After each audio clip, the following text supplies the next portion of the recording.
Greetings, it's March 30th, 2014. A friend of mine once told me that he holds conference calls over so many time zones that the only greeting that still works is greetings. I suppose hi would work, but it lacks a certain sense of occasion, and I think there should be a sense of occasion when posting something on YouTube. It's not like anyone can do it. A little research tells me I may have misunderstood the nature of the internet. For anyone who stumbled across this video by accident, I should probably explain that I'm making it because I've moved to Korea to teach English for a year. I've been here a week, and 3 days ago I moved into the province where I'll be teaching for at least the next year. It's a pretty big deal. Speaking of when I got here, my apartment was pretty much an empty box. There was a stained mattress on a creaky bed, but no covers, and I would have spent the first night sleeping under my coat were it not for some very kind people who helped me out. To give you an idea of what I'm talking about, this was a view from my bed the other day.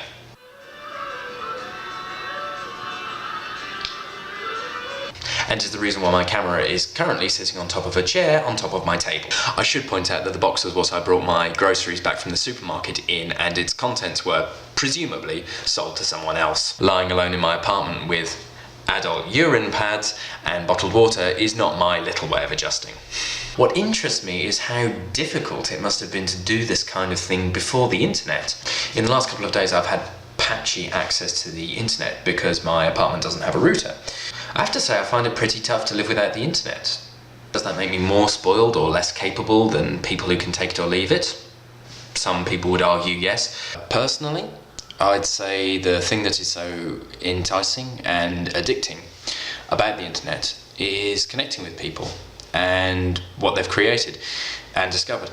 And of course there's a danger in using it to the exclusion of real social interaction with actual people, but the internet represents a body of knowledge orders of magnitude larger than anything assembled previously in human history. I don't feel any shame in missing it. What I do feel is respect and a little awe for the people who taught English as a foreign language or moved overseas before widespread internet access was available, or in the days when you had to go and actually schedule an international phone call.